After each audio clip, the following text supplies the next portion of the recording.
Ano? Ikinulong niyo si Pepay? Ay, nakakaisa mga kasing kalandian ng Pepay na yan, Mami eh. Nag-iisip ka ba, Sophie? Ha? Paano kung may makakita sa kanya doon? Di tayo pa ang makukulong? Hindi ko alam kung saan ka nagmano ng kabubuhan. Anak, mabuti pa.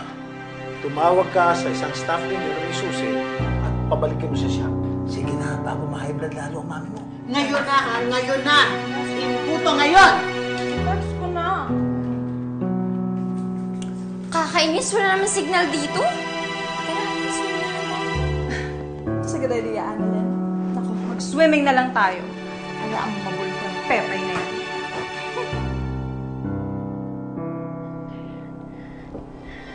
Imposible na dito si Arvin.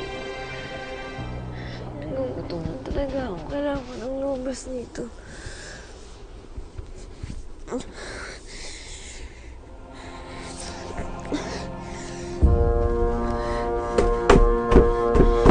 Tulungan niyo ako.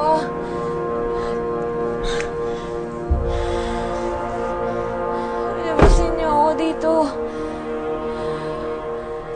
Walang makakarinig sa kanya. Paano ngayon to?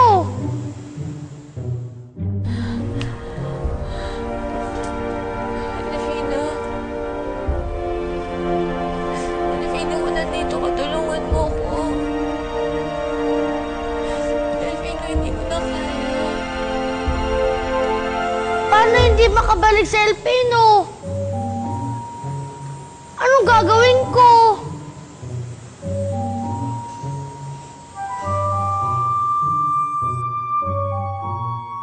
Kailangan mapansin ako ng mga tao.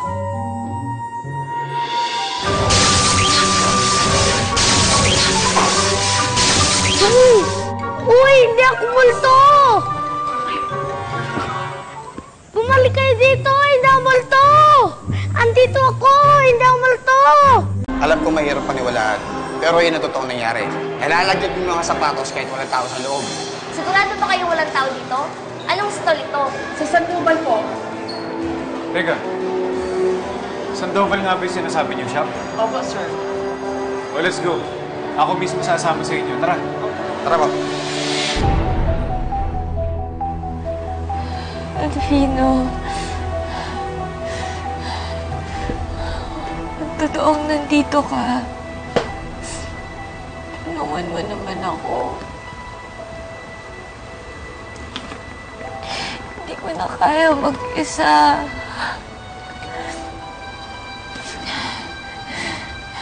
Tulungan mo ako, Delfino.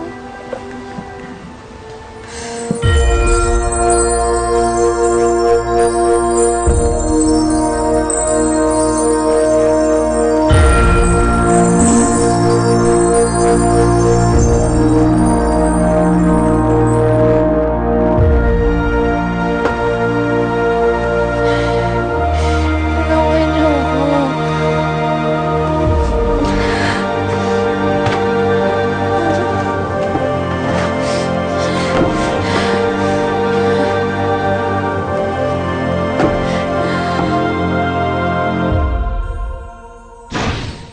Anong nangyari sa kanya? Hanggang doon lang ang may papakita na salamangka ko. Pero, narinig mo naman siya, hindi ba? Kailangan ka niya. At ikaw lang makakapagligtas sa kanya. Pasensya ka na po, hindi. Kailangan ako ni Princess. Gagawin ko na to. Handa ako nang harapin kung ano man mangyayari sa akin. Parang gawin mo na akong tao.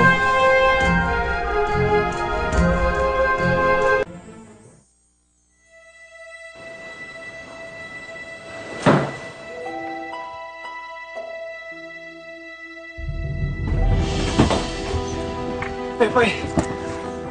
Ano nangyari sa'yo? Halika.